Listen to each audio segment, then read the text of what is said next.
Hi everyone and welcome back to the Colour Cave and our third day of Cavemas. Today, as you can see, I'm sporting my Christmas cardigan, which is always good fun. I have been putting up a lot of decorations today, so I'm feeling quite festive, which is quite nice as well.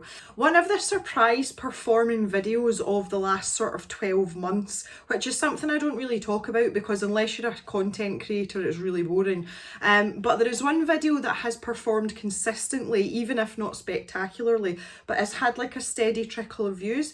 And that was the video that I did on Faber Castell Gelatos, and it explained a little bit about different ways that you can use this slightly sort of bizarre medium. So over the course of the last 12 months, I have barely used mine, and I have made the decision that I'm going to put them into the cave stash in little groups in the new year. They are quite expensive.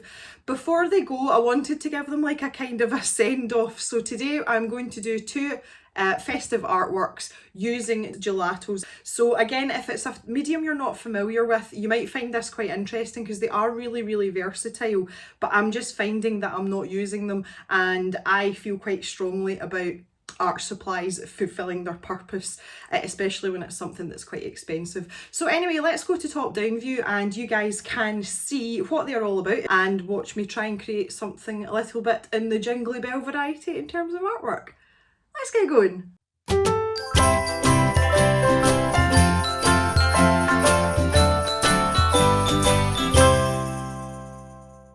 So straight off the bat, I'm just going to say that this was one of these artworks that I kind of wish I'd never started, and I regret it deeply.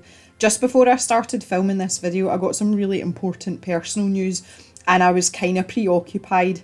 So because of that, it was causing me issues. Anyway, I did my best to recover it, so here we go. This first piece I wanted to try on the toned paper that came in the recent upgrade, just for something different. And I wanted to do a wet piece and a dry piece because the gelatos are water soluble. And just by doing a little bit of testing, I found out that this mid-tone paper didn't take water well at all. So I decided to use this one for the dry piece. And the main sort of methods I've used here are the smudgy with the finger effect. So either by putting the gelatos onto the paper first and then smudging with my finger like I'm doing here. And then in a few places I could just put it straight onto my finger and then smudge it into the paper. I tried using a blending stump and it seemed to work with some of the colours but not others. So that was like the kind of first hurdle that I got to.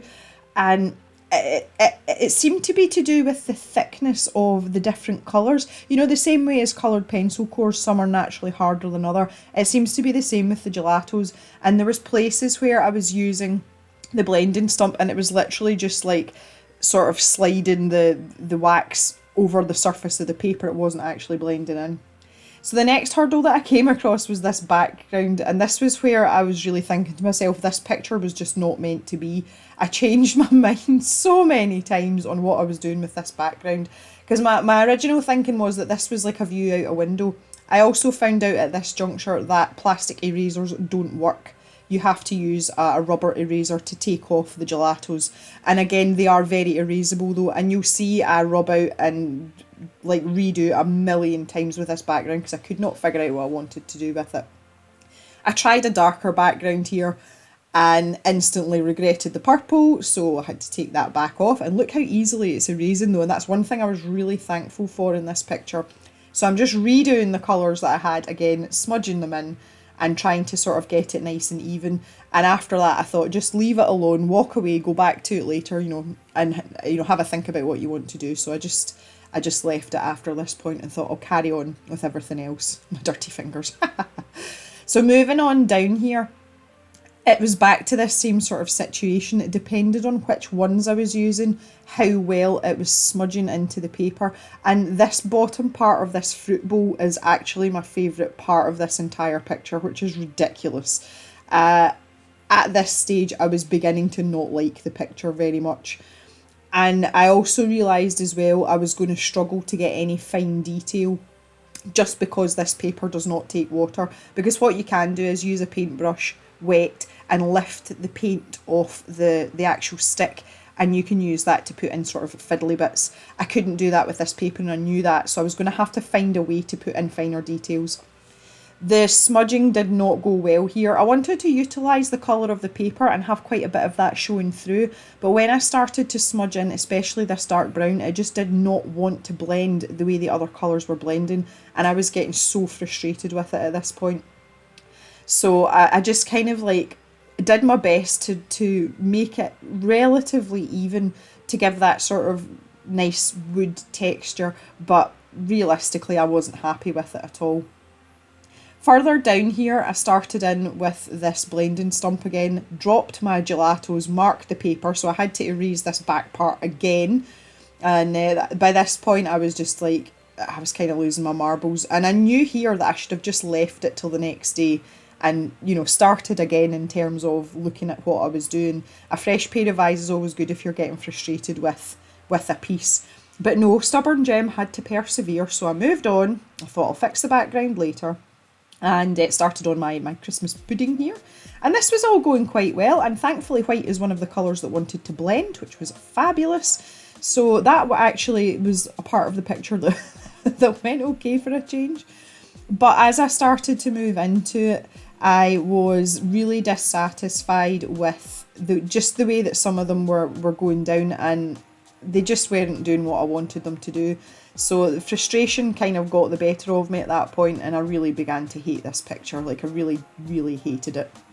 So there wasn't really much I could do without starting again, and because it's Cavemas, I didn't have time to start again. So I just decided it was time to make the best of a bad job, and you'll see in the bottom right hand corner, I had originally put in a wine glass. I abandoned that completely. I was like, nope, this is just not happening. Don't make it worse for yourself than it already is. And I'd kind of resigned myself to the fact that this picture is going to be one that I was never going to like and would probably want to put in the bin. Not that I would ever do that, because it's a stark reminder that everything is a work in progress and you can't always churn out exactly what you want or perfect art every time. So this is the following day. You can see I've got a slightly cheerier jumper on. So I was looking at this with fresh eyes, and the news that I'd got the night before, I'd kind of processed it. So I thought I would go back and try and put in some detail with pastel pencil. Well, that didn't work. This has a layer of fixative on top of the gelatos, so the pastel pencil should have gone down and it didn't. So I was kind of at the end of my rag by this point, and I thought, right, I'm just gonna pull out the gouache and see if I can do something with that. Thankfully, gouache was my saviour. So that was all well and good, and I started to feel as if I was getting somewhere. There was no part of me that thought I was going to be satisfied with this picture. I just kind of like resigned myself to the fact that it was a dead duck. But it is quite important to see things through to the end as far as I'm concerned. So I persevered. I used a little bit of Posca there because the gold just wasn't cutting it for me in the gelatos. And again, I should have just left it alone. So that was it. I just decided to call it a do, sign the bottom, and just get rid of it and forget about it. On to the other picture. So I've used the black paper again. This came in the up crate, and I really enjoyed my last black paper exercise. So I wanted to utilise some of the like the frosted and shimmery shades from the gelatos, and this paper takes water really well. So I was absolutely 100% up for it, and I thought I can add in some details with some Posca pen at the end if I needed to get, you know, that sort of finer detail. So I'm just working away with a water brush here. And at this point, before these are activated with water, you can see the colours better on the camera. When they have been diluted with water, they are still vibrant, but for some reason the camera wasn't picking it up. You can see it kind of goes that sort of wishy-washy way. It is a lot brighter and a lot more colourful when you see it with your naked eyeball. So I just started on the background here. This is a little winter scene, so got some nice sky in the background there, and started to put in a snow texture, and I wasn't quite sure how I wanted the texture to look, so I was kind of playing about down this side part where it wasn't really important to see what kind of strokes I could make before I moved on to the sort of bulk of the picture where I'm coming into now. This was so pleasurable. This was like really relaxing, and I thoroughly enjoyed this piece, and I'm so glad after being so frustrated with the dry piece that we just saw. But I see I've just popped that to the sort of back of my mind and forgotten about it already. That picture will probably never see the light of day again.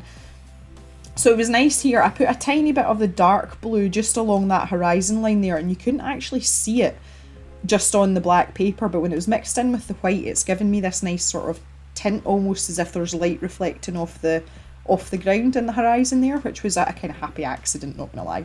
So I decided I wanted some smoother bumps, just thinking about snow that's maybe been there for a while and it's all sort of built up on top of each other. You know, you get some kind of bumpy mounds and things, so I thought I would put that in just to give it like a little bit of texture.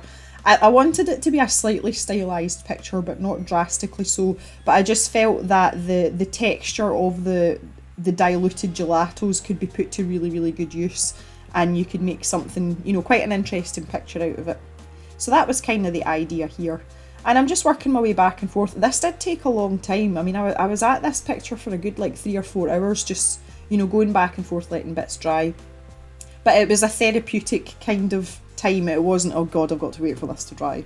So I was having incredibly good fun at this point, which was probably just as well. Otherwise I might have thrown this one out the window too. Not that I threw the last one out the window, but yeah, you know what I mean. So you can see the picture starting to build up now. So there is a wee house here, and it's kind of been buried in the snow, and the occupants have sort of dug out a pathway to get into the house. So it's quite a sort of, I don't know, I suppose that's quite a cliched winter scene. But I was really enjoying it. And the white selection of gelatos, there is like kind of like a sparkly one, and then there's a matte white one, which is what I've used on the snow and the branches here. It's they stand out really well on the white paper, and you can layer it up really well as well. So I kind of wondered what I was going to do with the water to make it look as if it was frozen, and I found a really sparkly gelato, so I used that for the water and also this wee path that I'm doing now. And it was really satisfying watching all the metallic pigment just sort of float about in the water. It was, I just kind of sat and watched it while I was trying for a bit of fun. But it's given a really nice effect without blending into the snow round about it. Ooh, look, shiny, super shiny. And that's what I love about these gelatos. The metallic ones are absolutely awesome. So yeah, I decided I'll just have some more of that. So I put it in front of the wee house here and just made it look kind of frozen. And that's lovely sparkly effect. You can see it a bit better here. So then on to this little bridge, and I deliberately seeked out the rest of the metallic gelatos, knowing now that they stand out well on this black paper.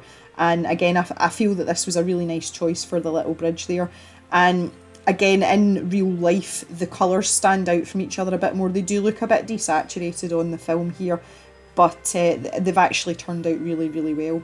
So I was just doing my best to use my brush strokes to create as much texture as I could within this picture to make it more interesting, and I think I succeeded. I wasn't happy with the sort of snow dump, and that's why I decided to go in with this white Posca here, really just to like make some of the parts pop out. And I'm glad I did it, because it feels like it makes the picture look a bit more finished, if that makes sense. I don't know. I just thought it was a good idea, and I'm kind of glad I did it. So here's the yellow Posca. The yellow gelato unfortunately didn't do much on top of the black paper, so I had to resort to the yellow Posca there. But again, it's enough to make it pop out, but it's not kind of like taking over the point of the picture, which was obviously to use the gelatos, so that wasn't too bad. Popping in a few trees in the background here. You know, I like my trees, so just worked away at those. I kind of went back and forth with them because it gets quite boring putting in all those little sort of diagonal lines. So I moved about a bit, but I tend to do that anyway in pictures. But at this point, I felt that the picture was taking shape and I was happy with it. Whereas this point in the last picture, I was thinking to myself, you know, like a 5-year-old could have done better. Why am I even bothering? So I felt as if I'd kind of redeemed myself a little bit. Just a few finishing touches now. I was going to make it snow, but then I thought you wouldn't be able to see any stars, so I just stuck with the star thing and put a little bit of reflection in using that yellow gelato. It was good on top of the other gelato to make that little bright spot there from the lamp and out the windows. Stuck in the moon, and that was me. I was done. So there you go, that is our 2 gelato pictures for today's Cavemas video. Please let me know what you think, and we shall see you again tomorrow for another video back in the cave. Have a great day everyone, bye for now.